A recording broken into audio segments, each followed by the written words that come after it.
Happy Friday, Striver. I hope you are pumped to finish this week strong. Let's go. So often we crash and burn into the end of the week, but I hope that you had a highly intentional week. I hope that you feel that this was a purposeful week on your path to architecting the future you desire. And so let's talk about that. Was this a purposeful week for you? I think this is such an important question. Very often we don't gauge how we're feeling in our lives until we reflect on them. We're so caught up, we're so busy, so much to read, consume, reply to, so much to do. And we get caught up in reacting and going through all the motions of things, don't we? And then one day we wake up and go, oh my gosh, what am I doing with myself? Where am I headed? Who am I? Why aren't I focusing more over here? I wish I was doing that. And some people fear reflection because it can lead to regret, right? You reflect on your life and it's not exactly what you want. You feel discouraged, you get down. Someday you just go, why even reflect? It just feels terrible. In fact, the most courageous people I know in my life are very self-aware in their self-reflections. They have discipline to it. They sit down, they really think about their leadership of their family, how they treat other people, what they want of life. They're like you and me. I mean, they're GrowthDay type people who are just interested in their personal development because they recognize there's so much to enjoy of life, so much to grow into, that we're all becoming better versions of ourselves and we all have the opportunity to improve this society. What a blessing.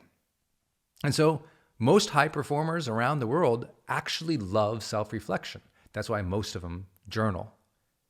And so I don't want you to fear ever looking back and having the guts to ask, was I living a purposeful week? Do I feel like this was a purposeful week in such a way of what I focused on, in what I did and how I treated people, in what I was learning, doing, growing into? Maybe we'll start with this. Score yourself on a scale of 1 to 10. 1, you didn't sense purpose. 10, man, you were just living in purpose. You were purpose. You were part of it. You could feel it and sense it and drew a lot of fulfillment and energy from it. And no matter where you are on that scale, don't be a jerk to yourself. I say that because people take self-reflection as self-criticism. And self-reflection is a gateway to self-awareness, not self-criticism. We don't get hard on ourselves when we have a down week. We get clear about what led to that down week. We get clear about our intentions for the next week. We give ourselves grace. We remind ourselves of who our highest selves really are and what we're capable of. And we double down on the goodness that we want to bring into the world, and we go at it again next week.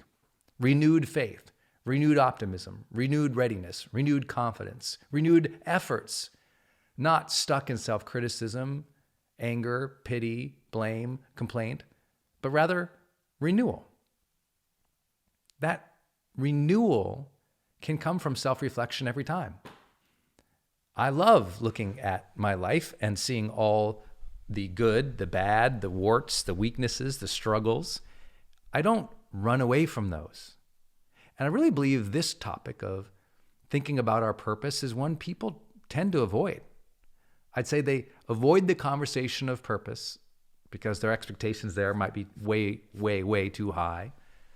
Or probably at the same level, in fact, that they avoid the conversation of mortality, the fact that we're all going to die.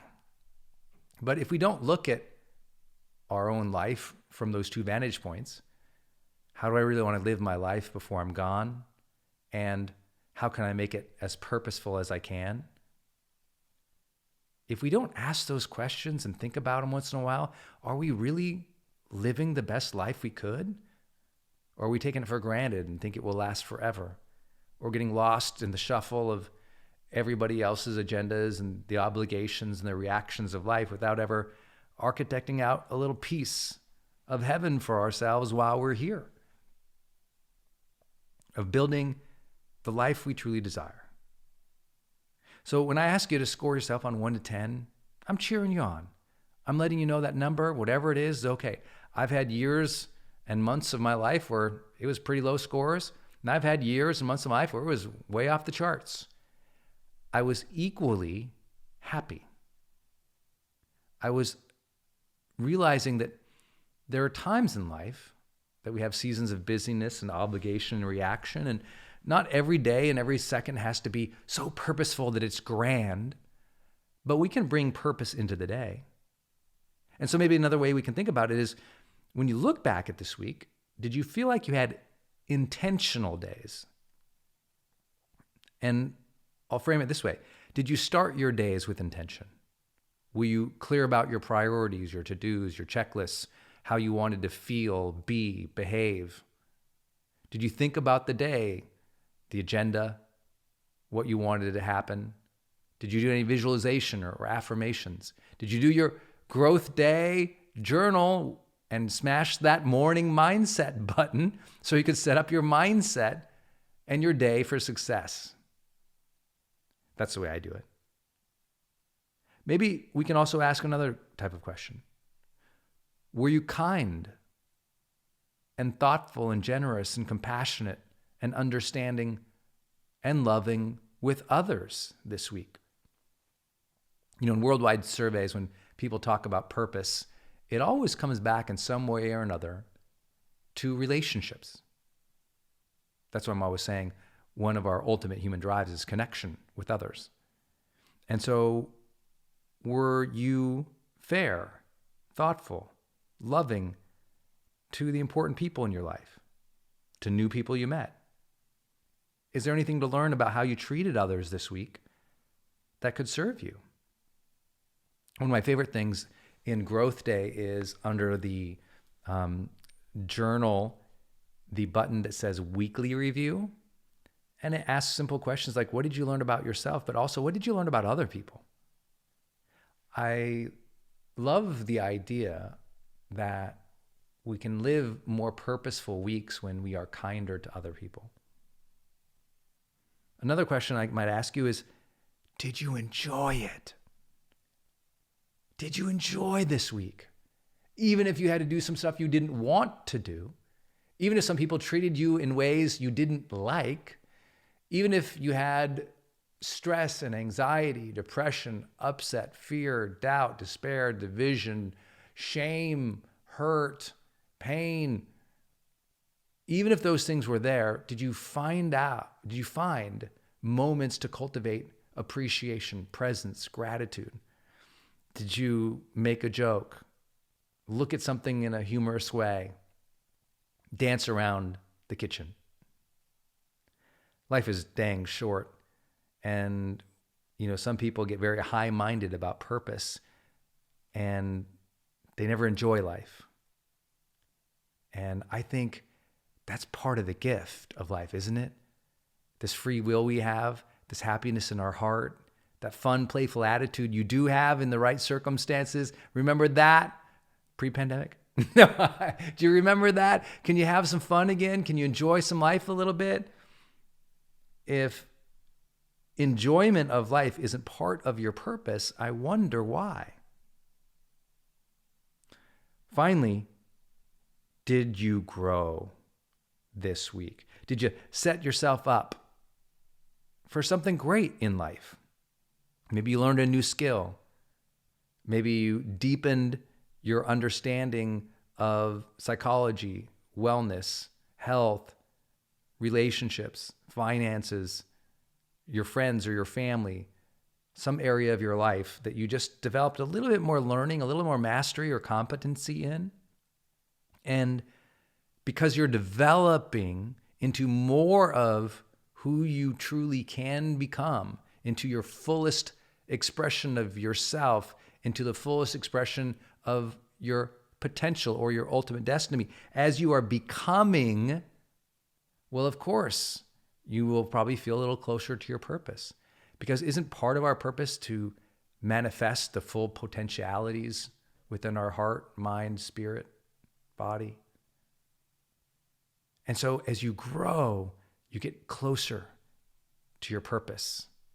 Maybe you don't know the end game, singular purpose of whatever life can be, but every day can be purposeful when we are intentional, we're kind to others, we enjoy some life, we're growing and learning, and we've got the guts to measure ourselves each day and just ask, how was that day?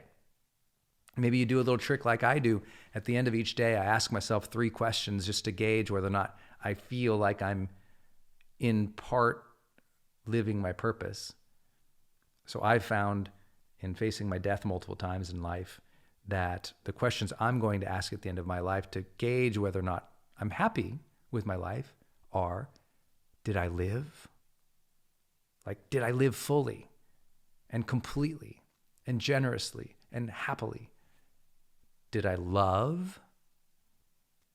Did I love others openly and honestly, with integrity, with completeness? Did I matter? Did I make some kind of difference in a way that I felt that I could? Did I live? Did I love? Did I matter? These are questions for me of purpose at night. And I want to let you know, every night I don't lay my head down and go, oh yeah, baby, I was awesome in all 3 categories. There's days that, yeah, kind of. Others, not so good. Others, wow, thank God. But never do I ask the questions and then feel bad and can't sleep. It's a quick check-in. It's just a gauge. It's not for self-criticism, nor self-pity, nor self-harm or hatred. It's an act of self-awareness. And literally asking the question and giving myself a rating or answering the questions, that's a win. It's a win.